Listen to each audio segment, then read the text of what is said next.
Hey, this is Byron Morrison, author of the book Maybe You Should Give Up. And in my episode for the Business Growth Architect Show, I'm going to be talking to you about the biggest reasons why most people don't achieve their goals. We're going to dive into why your business's growth is never going to outgrow your inner growth. And I'm also going to take you through the framework that highly effective CEOs use to make key decisions that get them to the next level.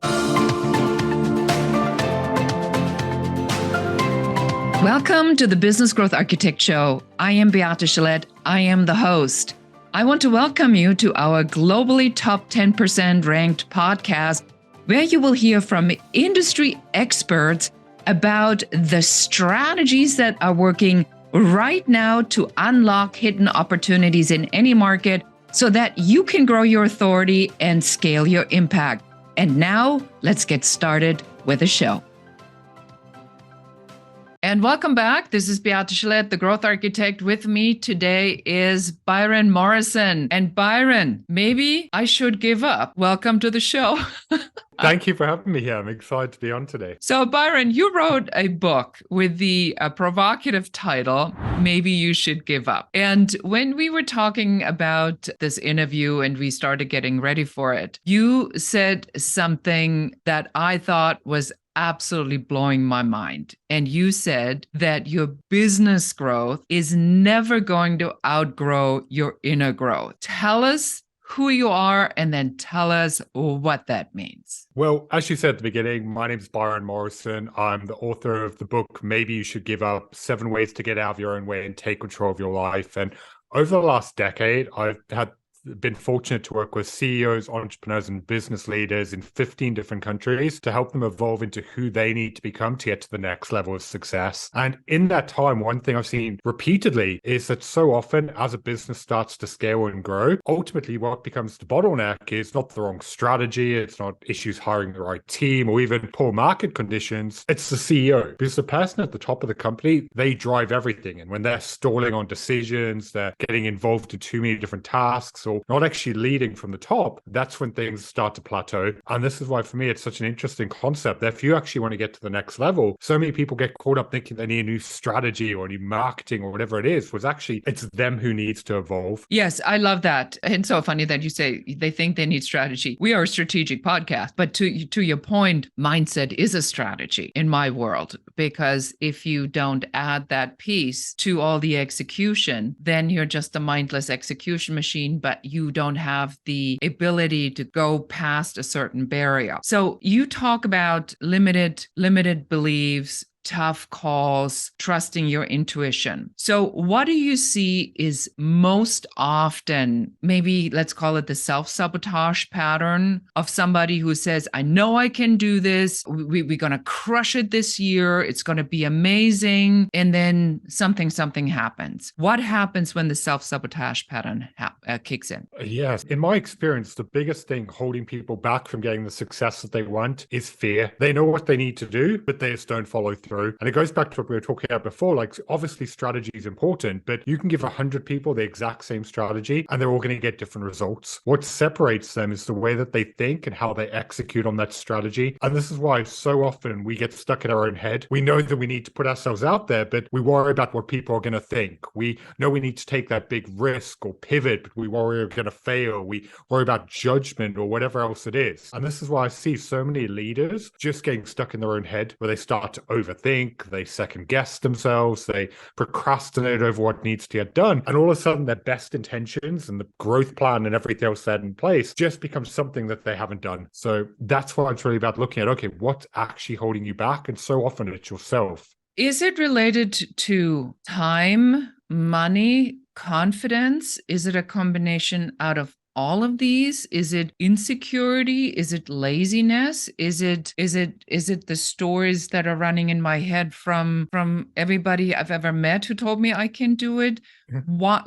I mean, we should know better by now, right? I mean, it's not like this information is not out there, but why do we What happens if we get pulled back into this? The reason why this happens is what you have to understand is that your brain has been wired for quantity of life. And essentially what that means is it's been programmed in a way that it wants to survive. It doesn't want to thrive. It wants to keep everything the same types of relationships, the same amount of weight on your body, the same amount of wealth, happiness, and joy. It wants to keep everything the same because everything in your past, it's been survived, meaning it's far safer than anything new. Whereas all of your goals, your dreams, your aspirations, the growth you want to create, it's all new, meaning it brings with it an inherent risk. And this is why as you start to move towards your goals, your brain fills your head with all of these mental blocks. What if you fail? What if you're not good enough? What if you get rejected? It puts all these mental barriers in place because it wants you to trip up. Because even though you might be unhappy in the situation you're in right now, or you're feeling unfulfilled or stuck, your brain can predict what's going on because it feels comfortable. And this is why anyone listening to this has to understand, like, the success and the life that you want to create is on the other side of that fear. But until you start putting yourself out there and forcing yourself to overcome it, you're never actually going to break through it. You just said something, forcing yourself through it. So is it like a discipline? Is it like a muscle that I have to grow? So let's just go through it through an example. So, our beehive, our audience can relate to that. I get up today, I have to go pick up something at the pharmacy. They screwed up. It's not ready. Now they're jeopardizing a procedure that I have scheduled because it's not, ready at the right time. So my mind, and I can watch my brain already going like, oh my God, it's going to be a really bad day, right? The day already started bad. Then I need to record a video and I feel like my energy isn't as good as it normally is because I'm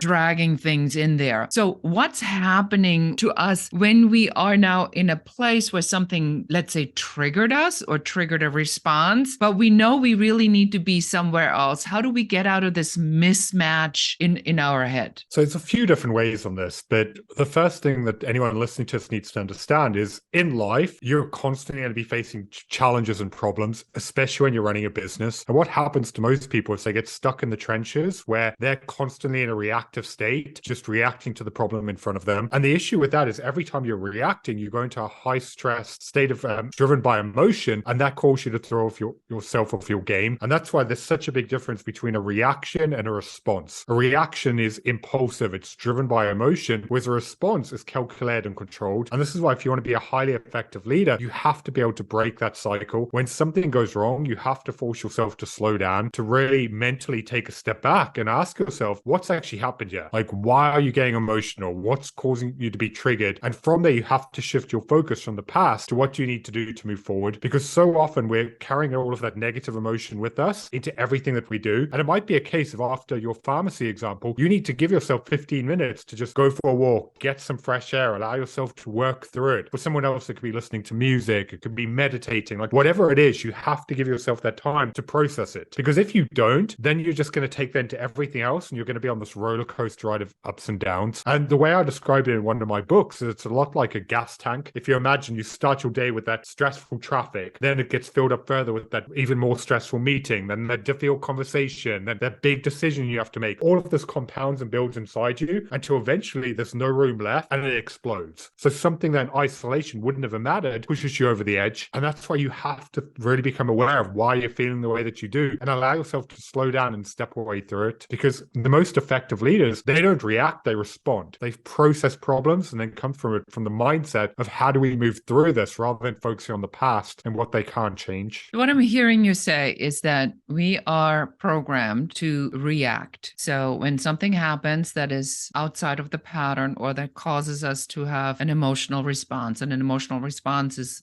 frustration, anger, excitement. It could be kind of all different things. So do all emotional responses shut off our ability to respond properly? Or is it a particular type of emotion that prohibits us from understanding how do we find our way through the typical challenges? It's usually the emotions that are triggered by a negative response. Something like an emotion of feeling happiness and joy isn't really going to make you shut down. It's more of your defense mechanism when you're stressed, you're overwhelmed, you're frustrated. That essentially what's happening on a physiological level there is your blood pressure increases, your cortisol levels go up. This is where you get that brain fog and you can't think clearly. And then you're basing your choices on emotion rather than if you were completely calm and in the moment, you could probably see that something's not that big a deal. But because all of these other factors are in place, you overreact and you don't handle it as your best self. So this is why it's so important to really start to recognize recognize when you're coming from a place of reaction. I've got a client I deal with at the moment as a perfect example. He's one of the most emotional people I've ever come across. And whenever something goes wrong, he just loses his temper at his team, or he sends emails that a few minutes later he regrets. And he just kept saying like he's not handling this as the person he knows he could be. So for him, he's had to put buffers in place. Like when a mistake comes up, before he picks up the phone, he's like, I'm just going to wait 15 minutes. I'm going to go calm myself down, and I'm not going to have that conversation until I feel grounded. And it's just putting these barriers in place that you're never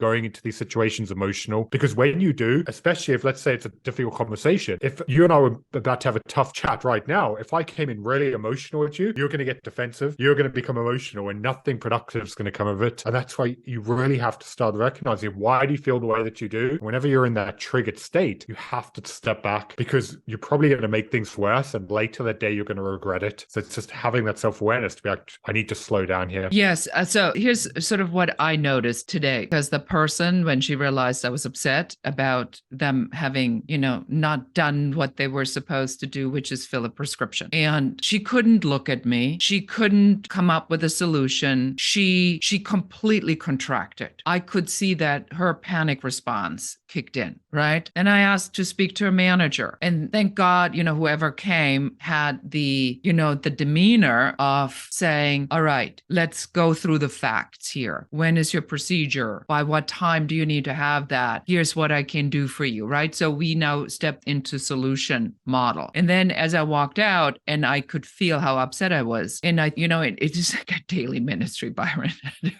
I think for everybody listening, because this stuff happens all the bloody time. And then I went like, okay, what's really going on? And then I'm like, it's really a company that's not training their employees. It's really a company that has terrible systems and processes, because I was getting the text messages, pick up the prescription, pick up the prescription. I didn't realize that what they really meant to say is you have to pay for it, and then we get started. So I was under the impression, right, that it was ready, but it wasn't ready. They just wanted to know if I was serious about getting the prescription. So a small change in the system and the strategy that the company would have, that they would need to do, is just change the wording of saying complete your order so we can start filling the prescription. That's all. That's the only sentence that it would have needed to be added for this to be a good experience. And then when I realized that I'm going ever so the business consultant, well, maybe that is the opportunity here, that, I as a business consultant should call them and tell them that this cannot happen. I cannot be the only person that this happens to, because the system is set up to everybody to fail. So can you take me through the thought process that I just described, and can we break this down for our listener so that they can maybe get your analysis of, here's what you did, here's where you were in this decision making, here is what you should have done better, or here's how you can do this even faster? Because it's so fresh on my mind. I was so mad, and I had to really figure out a way to calm myself down. Is that cool if we do that? Yeah, 100%. Like, that's such a fantastic example, because I think this is something that all of us can relate to. Whether someone's such and they've had an issue with a pharmacy, where they've been stuck in traffic, like, we all deal with these things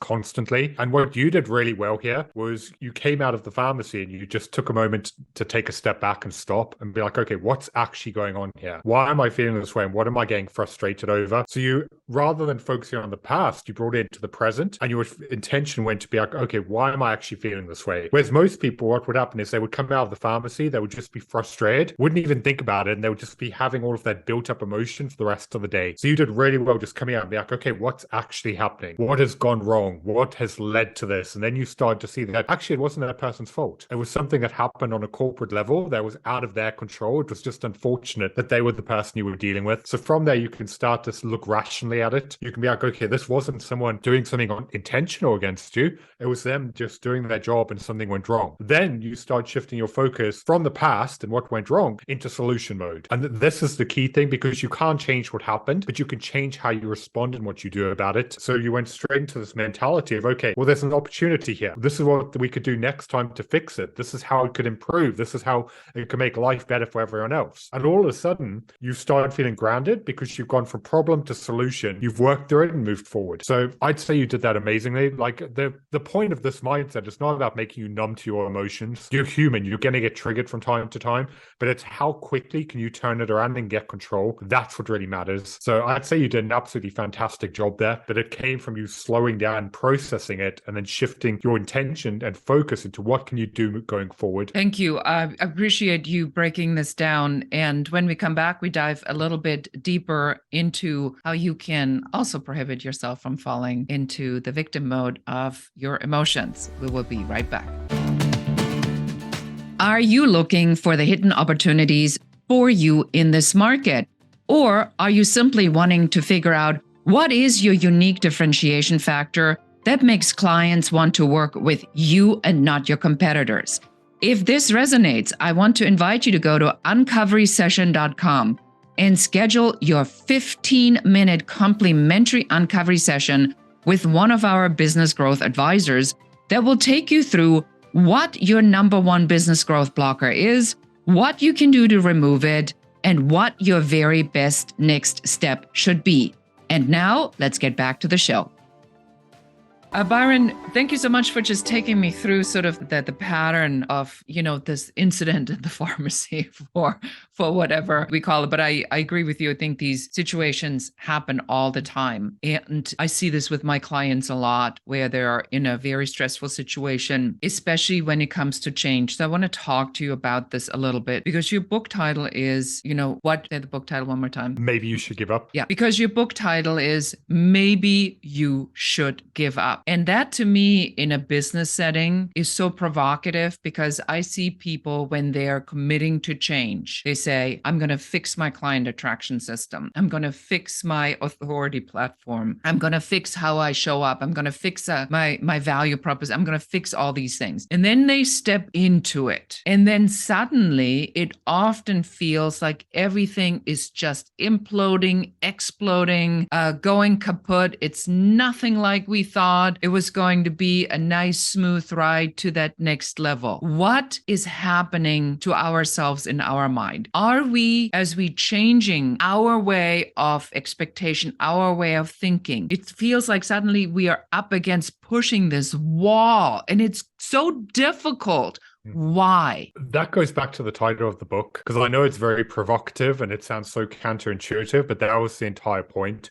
Because maybe you should give up. It's not about giving up on your goals and dreams. It's about giving up on everything you're holding onto that's stopping you from achieving them. And this is exactly the example you gave us. Someone stepping into this new business realm, and then all of a sudden they're controlled by fear. They're worrying about problems that haven't happened yet. They're being too hard on themselves. They're prioritizing what they want in the moment over what they want more. It's all of these things that keep them stuck. So the whole purpose of the book is all about giving up on everything that's holding you back. Because when you start letting go of these things, that's when you can set yourself free. But to answer your question fully, like the one thing I'd love to explain is what I found over the last decade from working with people in 15 countries is the biggest reason why most people don't achieve their goals is they focus too much on what they want, but they don't figure out who they need to become in order to make it happen. And this goes back to what you said at the very beginning of this episode of your business's growth will never outgrow your inner growth. The reason being is every new level of success requires a new level of you, which is why your current habits, your behaviors, your way of doing things that got you to where you are isn't going to get you to the next level. And if anything, they're the exact reason why you're stuck. And this is why anyone listening to us right now, you need to figure out, okay, knowing your vision and your goals, who is the version of you that turned them into a reality? Really close your eyes and get a mental image of what the version of you would look like who made that happen. And then ask yourself, what did they do in order to get there? What routines did they develop? What behaviors did they create? What non-negotiables did they follow through with every single day that helped them actually make it happen? And then the reason why I love this is you can let go of your current way of operating, your current thoughts, your beliefs, everything that is keeping you where you are, and you can start showing up as that person. It's like if you need to pick up the phone to call a customer or to do a sales call, all these things that you really don't want to do, you have to ask yourself, what would the version of me who's achieved that do right now? Would they make excuses? Would they put it off? Or would they push themselves to take action? Then the way you feel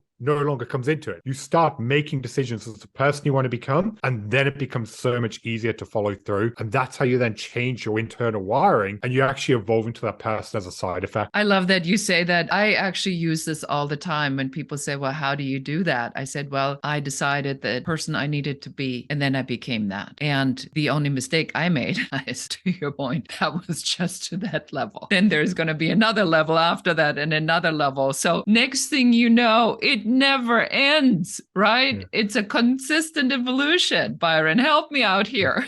But that's part of the process, and it's what makes it interesting. Because if you just got to an end point, you would very quickly just feel frustrated and stuck. Because if you're not growing, then you feel like you're dying. And that's why it is, as you said, a continual evolution. Because for me, like that is what the journey is all about. It's constantly improving and getting better and pushing yourself to new heights. Because I'm sure you've had periods of your own life where you felt a little bit stuck, where you plateaued, where things didn't seem like they were working. Like it's very disheartening. But it's when you actually start thinking, okay, how do I need to start showing up better to make this happen? That's when you start improving again. You get to that next level. So yeah, I do advise anyone listening to this, if you're going to do this exercise and figure out who you need to become, do it in 90-day bursts, because 90 days is far enough into the future. It can make a big difference, but it's short enough that it feels tangible. That way you can start tracking, you can measuring it, and then revisit it every 90 days. Yeah, cool. I've got to this level. What's next? Who do I need to become? I like the idea of 90 days. I'm actually, I took a 90-day mindset challenge to reach a particular goal. And I've done this about a year and a half ago, and I just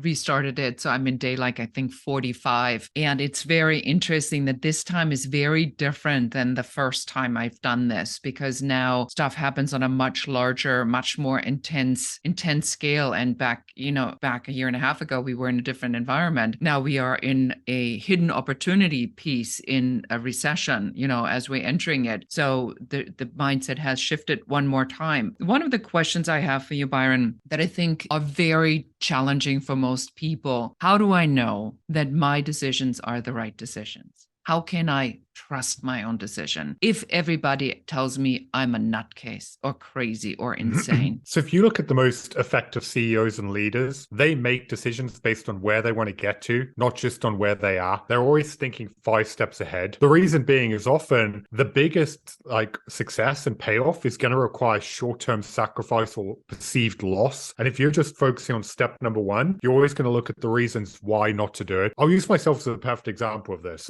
When I first started my business close to a decade ago, I was fantastic at what I did on the whole coaching aspect, but I was completely in over my head when it came to growing a business. To be honest, I had no clue what I was doing. And for the first 18 months to 2 years, I just felt like I was banging my head against the wall. Like I wasn't making money, I wasn't getting clients, just things weren't working. And there was this company I was following at the time who helped businesses exactly like mine. I'd followed all their work, watched their testimonials. I was convinced that they could help me do this. But then I got on the call and spoke to them. They're like, it's going to be $10,000. And at that point in my life, that just seemed like an insurmountable amount of money. Like I'd been broke for so long, I'd been bootstrapping the business, I'd left my corporate job. It was this huge thing. And I remember I went to my parents and told my friends, and they're like, you can't do that. Like that's such a big risk. What happens if it doesn't work? They were all focusing on what was going to go wrong. But for me, I was also focusing on looking at it from 2 different angles. I knew if I looked 5 steps ahead, if I worked with these people and they helped me fix my marketing and sales, I could finally start getting revenue. I could then help more people. I could scale the business. I could get the freedom that I wanted. But on the other side of that, if I didn't do this, chances I'd be back in a job in 6 months. So I looked at it from that angle, and all of a sudden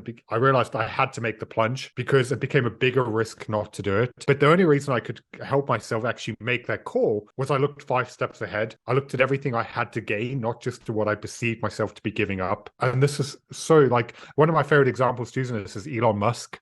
Regardless of how you may feel about him on a personal level, he has failed spectacularly in public fashion so many times. And people are always like, he's being reckless, he's making stupid decisions. But they're looking at step 1. He knows 5 steps ahead exactly why he's doing something. And then 2 years later, everyone's like, he's a genius. I can't believe he did that. It's just like, yeah, because he was looking at the bigger picture. He knew what he was aiming towards. So you've really got to have that mentality to be like, where am I going? What are the other steps? And what do I then need to go through in order to get there? I loved what you just said. So I want to stay with your example, actually, because I think a lot of people can relate to that. So now you are there, you're putting out your $10,000. I bet that there was an emotional response that had fear, that had anxiety, that had, like a pit in the stomach, a lump in the throat as you're putting the money down and you're getting started. How did you keep your mindset clean and focused? Because when that fear of having just made a bad decision kicks in, now you're fighting yourself again again. So how did you keep that in check? It was absolutely terrifying. Like at that point in my life, I'd never spent that amount of money on anything. But at the same time, to be honest with you, I'd actually lit a new fire because it backed me into a corner where I was like, I now need to start following through. I need to take what I've invested in and push myself to the next level. And that going back to that, who do I need to become, forced that evolution for me. I was like, okay, this what I was doing wasn't working. I now need to look at how do I adjust this? How do I dive in? If I give myself 90 days to make this happen, because I need to make a return, because I had to go get a business loan from a bank. Like this was, I had to pay this money back. Like this was not something that I could just write off. So for me, I had put myself in a situation where I had to succeed. And mindset wise, that just shifted it for me. I just became laser focused. And there was a tremendous amount of fear, but it's like once I started getting some momentum and I saw things were working, then it became easier. And I was like, okay, this is exactly what I need to do. I now know how to make this happen. And also as well, who I worked with, I had the accountability, I had the support, I had people guiding me because they knew like I had the fear and everything going on. So it wasn't just me trying to do it alone, which is where I see a lot of people actually become their own worst enemy because they're like, I don't need help. I can figure it all out. And they just waste more time and energy and their emotions actually then become even worse. So for me, mindset wise, actually, to be honest, it made things easier. I think you said something, and I really want to, point this out as a strategy for today, for all of you listening or watching this, is that what you said, Byron, is so critical today. You said, I am, first of all, going to step into making a decision who I want to be or who I do no longer want to be. Once you make that decision, then something, happens typically because you start attracting the kind of information that you need to get to this level. Because in spirituality and mindset work, from everything I know, you can't perceive it unless it's available for you. Now you're starting to pull these pieces into it. Then you're faced with a decision, which you always will be faced with a big decision. It's either time or money. Most of the time, it is both. If you're not prepared to put in time and money to get to that next level, you're going to stay where you are forever and ever. And you're in this constant infinity loop of trying to find work, doing the work, then not having time to find work, then finding the work, doing the work, not having time to find work. And you keep going and going because you can never scale it up. So what you are saying is that when you make a decision that scares you, that has a monetary commitment to it, it signals a whole different pattern of response in your brain, in your mind. If you heed the call, am I getting this right? So a lot of people just dabble. A lot of people say that they're all in, but they're kind of 1 foot in, 1 foot out. And this is why a lot of the time you do need to back yourself into a corner. And that doesn't mean you need to put yourself at risk financially or make a huge thing that's going to jeopardize your future. It may just be a case of you need to find a way to burn the boats to figure out, okay, this is what I want. What do I need to do to put myself in a situation that I have to follow through?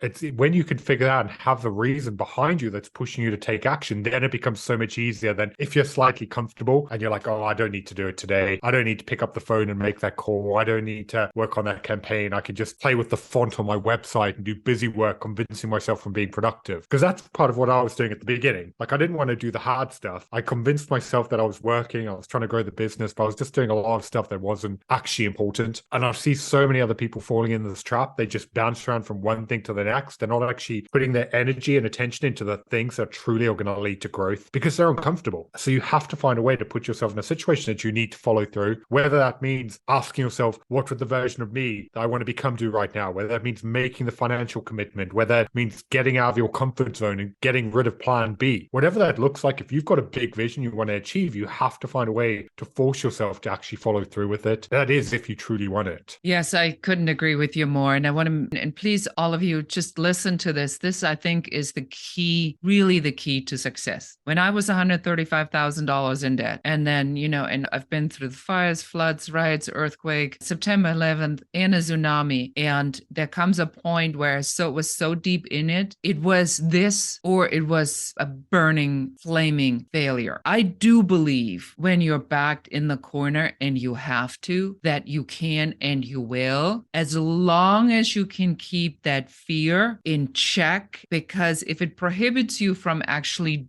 doing the work that you need to do. So that, I think, is the key, Byron, that I heard you say today, is you feel the fear and you do it anyway. You also got to recognize that fear is a good thing, because if you don't have any fear over what you're doing, that's a sign that you're playing too small, because your goals are meant to scare you. So if you're not slightly doubting yourself or feeling a bit anxious about them, that might be a sign that you need to reassess that, are you actually pushing high enough? Because fear is only a bad thing if it's stopping you. Whereas actually, if you're like, do you know what, actually I'm growing here, I'm pushing myself, that means you're moving in the right direction. So you've got to understand what that fear is. Obviously, if it's paralyzing you and stopping you from taking action, then it's a bad thing. You need to figure out why and address it accordingly. But if you've just got a little bit of doubt, then it's a positive. It means actually you're pushing yourself to grow. I love this so much.